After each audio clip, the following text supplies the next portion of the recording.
भाग 2।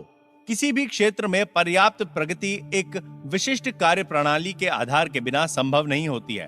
अर्थात आप भी कर सकते हैं। आप भी अपने अवचेतन मन को संचालित करने में दक्ष बन सकते हैं। आप इसके सिद्धांतों की शक्तियों को अपने ज्ञान के आधार पर अपने विशिष्ट कार्यों तथा अपने अभीष्ट लक्ष्यों के अनुरूप उपयोग करके अपने जीवन को सफल बना सकते हैं। एक पूर्व केमिस्ट होने के नाते मैं आपको बताना चाहता हूं कि हाइड्रोजन के 2 एटम के परिणाम में यदि एक एटम ऑक्सीजन का मिला दिया जाए तो वो पानी बन जाता है। आप यह भलीभांति जानते हैं कि एक एटम ऑक्सीजन और एक एटम कार्बन मिला देने से कार्बन मोनोऑक्साइड नाम की जहरीली गैस बन जाती है। लेकिन यदि एक एटम ऑक्सीजन और मिला दिया जाए तो कार्बन डाइऑक्साइड गैस बन जाती है, जो एक साधारण गैस होती है।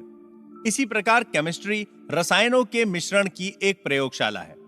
आप ये न सोचे कि केमिस्ट्री, फिजिक्स, मैथमेटिक्स के सिद्धांत आपके अवचेतन मन से अलग हैं। पानी अपना धरातल स्वयं बनाता है।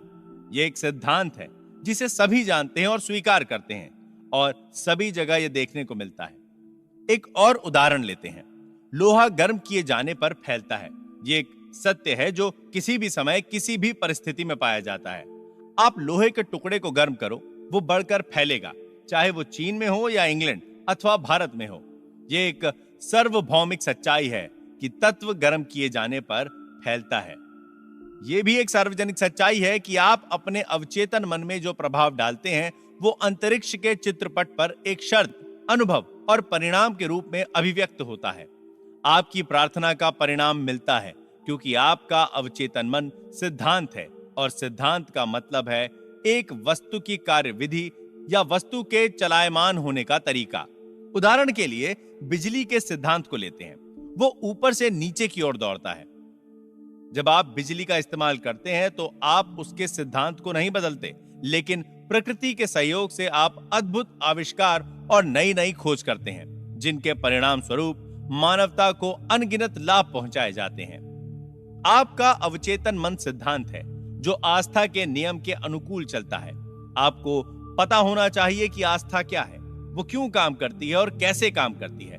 बाइबल में ये बड़े आसान, स्पष्ट और सुंदर तरीके से बताया गया है कि कोई विश्वास के साथ पहाड़ से कहे कि हटो और समुद्र में जा गिरो, तो उसे अपने हृदय में कोई संदेह नहीं रहता, बल्कि उसे विश्वास होता है कि उसने जो कहा वो पूरा होगा, उसे वो सब कुछ मिलेगा जो वो कहेगा। आपके मन का नियम आस्था का सिद्धांत है। इसका मतलब है कि आपको मन के काम करने के तरीके पर विश्वास करना है।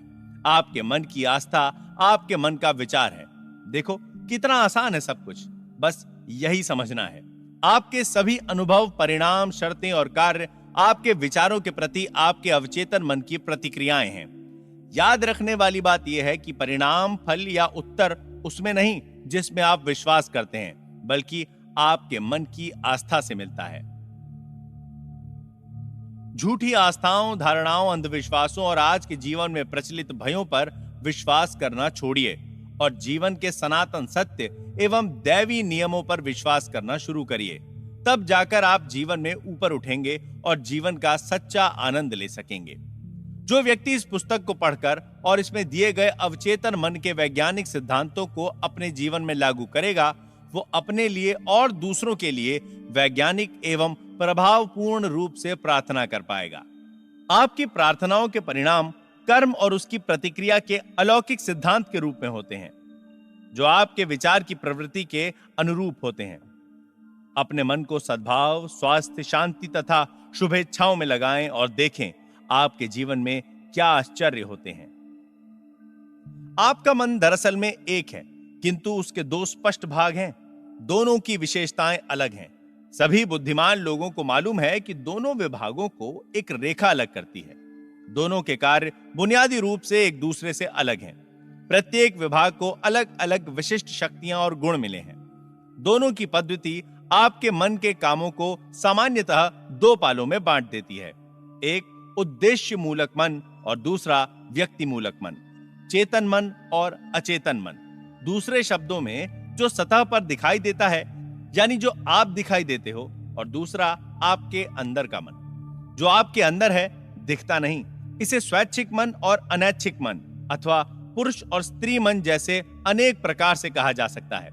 इस पुस्तक में सभी जगह आपको इन दो मनों के लिए चेतन और अवचेतन शब्दों का प्रयोग मिलेगा।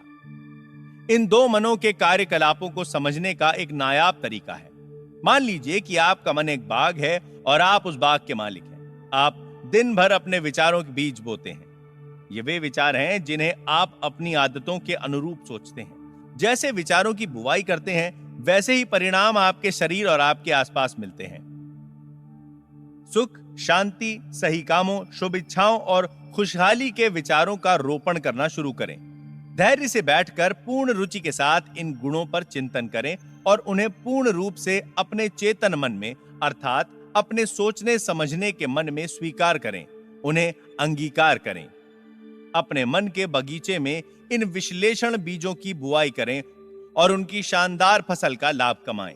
आपके अवचेतन मन की मिट्टी खूब उपजाऊ है, जिसमें सभी प्रकार के बीज उग जाते हैं, अच्छे भी और बुरे भी।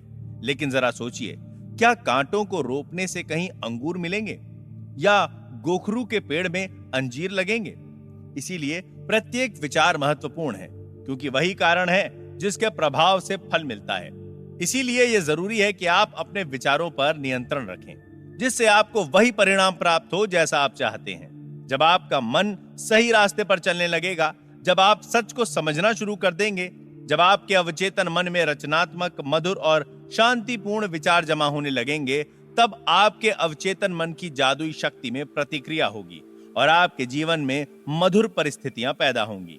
आपके आसपास का वातावरण सहज बन जाएगा, प्रत्येक कार्य में सफलता मिलती जाएगी। जब आप अपने सोचने विचारने पर नियंत्रण शुरू कर देंगे, तो आपका अवचेतन मन इस शक्ति का उपयोग अपनी समस्या या परेशानी में भी कर पाएगा।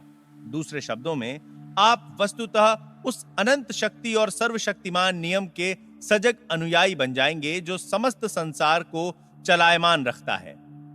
आप जहां रहते हैं, वहां चारों ओर देखेंगे तो पाएंगे कि अधिकांश लोग शून्य जगत में रहते हैं और विवेकपूर्ण एवं ज्ञानी जन अभिलाषापूर्ण, अर्थपूर्ण जीवन को चुनते हैं। याद रखें, अर्थपूर्ण जीवन अर्थात आपके विचार, आपकी भावनाएं और कल्पनाएं ही आपके शून्य जगत का निर्माण करती हैं। इसीलिए यही रचनात्मक शक्ति और वो सब कुछ जो आप अपने जीवन में देखते हैं, उसे जाने अनजाने में आपके भीतर के मन ने बनाया है। आपके चेतन और अवचेतन मन के आदान प्रदान का ज्ञान आपके संपूर्ण जीवन को बदल सकता है। अपने आसपास की दशा बदलने के लिए आपको उसके कारण को बदलना होगा। अधिकांश लोग दशा और परिस्थिति बदलने के लिए उसी में करना शुरू कर देते हैं। विवाद, उलझन, अभाव, बंधनों को दूर करने के लिए आपको उनके कारण को, अर्थात उस तरीके को बदलना होगा जिसके जरिए आप चेतन मन का प्रयोग कर रहे हो। दूसरे शब्दों में, जिस दिशा में आप सोच रहे हैं और मन का प्रयोग कर रहे हैं, उसे बदलना होगा। आप असीमित दौलत के अथाह सागर में रह रहे हैं। आपका अवचेतन मन आपके विचारों के प्रति बहुत नाजुक है, तुरंत सक्रिय हो जाता है। आपके विचार ही वो शक्ति पुंज हैं जिसके माध्यम से आपके अवचेतन की अपरिमित बुद्धि, ज्ञान, महत्वपूर्ण शक्तियां और ऊर्जाएं निर्गत होती हैं।